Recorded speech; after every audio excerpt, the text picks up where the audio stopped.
Hay momentos en la historia en los que el tiempo parece detenerse, instantes en los que millones de personas en diferentes lugares del mundo recuerdan exactamente dónde estaban cuando todo cambió.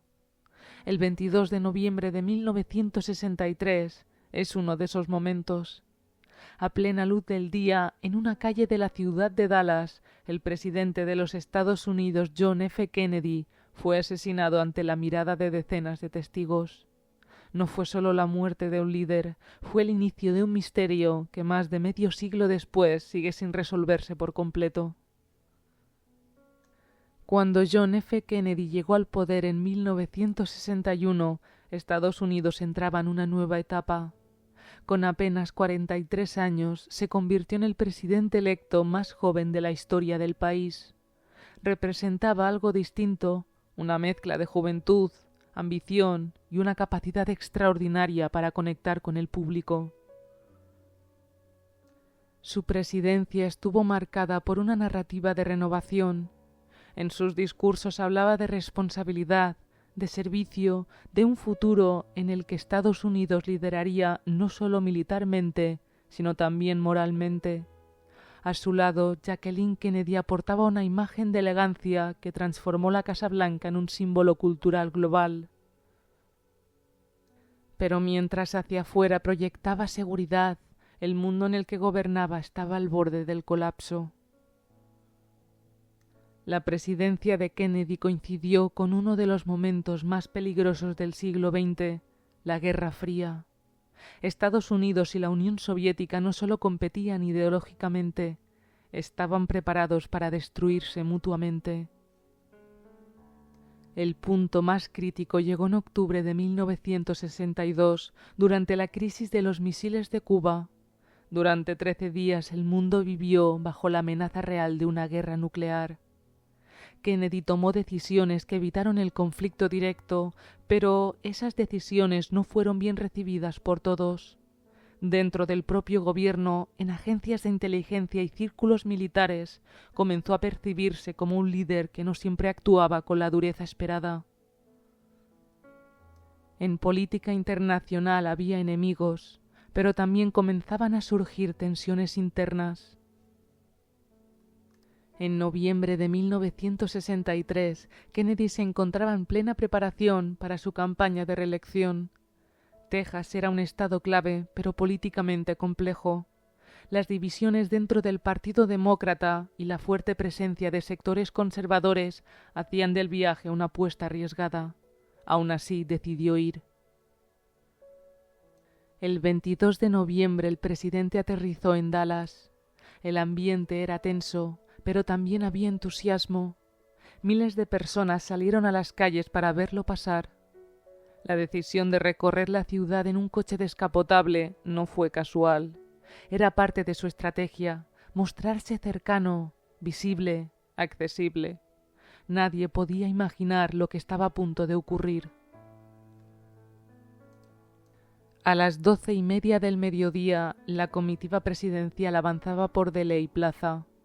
En el vehículo viajaban Kennedy, su esposa Jacqueline, el gobernador de Texas y su esposa. Entonces se escuchó el primer disparo.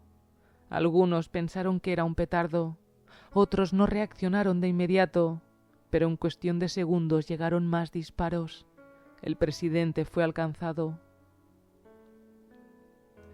Las imágenes captadas por Abraham Zapruder, un ciudadano que grababa la escena con una cámara doméstica, se convertirían en uno de los documentos más analizados de la historia. En ellas se observa el momento exacto en que el impacto final sacude violentamente la cabeza del presidente. El coche aceleró hacia el hospital Parkland, pero la gravedad de las heridas hacía imposible cualquier intento de salvarlo.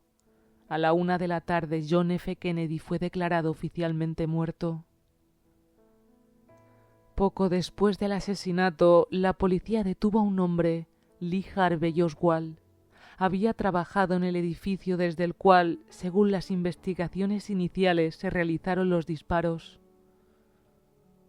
Su perfil generaba inquietud. Exmarine, con antecedentes de haber vivido en la Unión Europea y con ideas políticamente poco claras, Oswald parecía encajar en el papel de sospechoso, pero su comportamiento añadió más dudas. Negó cualquier implicación, afirmó ser un chivo expiatorio. 2 días después, mientras era trasladado bajo custodia policial, ocurrió algo inesperado. En directo por televisión fue asesinado por Jack Ruby, un propietario de club nocturno con supuestos vínculos con el crimen organizado. El único sospechoso había muerto, y con él muchas posibles respuestas. Ante la magnitud del evento, el gobierno estadounidense creó una comisión especial para investigar el caso, la Comisión Warren. Tras meses de análisis, entrevistas y reconstrucciones, la conclusión fue clara. Lee Harvey Oswald actuó solo. Según el informe, disparó 3 veces desde el 6º piso del edificio de libros escolares. Uno de esos disparos, conocidos como la bala mágica, habría atravesado tanto al presidente como al gobernador de Texas. Pero esta explicación generó controversia desde el principio. Muchos expertos consideraron improbable que un solo tirador pudiera causar todos los daños observados en tan poco tiempo. A medida que pasaban los años, el caso no se cerraba en la mente del público. Las grabaciones, los testimonios y las inconsistencias alimentaron nuevas preguntas. ¿Hubo más de un tirador? ¿Se ocultó información? ¿Quién se benefició realmente de la muerte del presidente? Algunos señalaron a agentes gubernamentales, otros a la mafia, incluso se consideraron implicaciones internacionales. La colina conocida como Grassy Knoll se convirtió en el epicentro de muchas teorías, debido a testimonios que afirmaban haber escuchado disparos desde esa dirección. Hasta hoy el debate sigue abierto.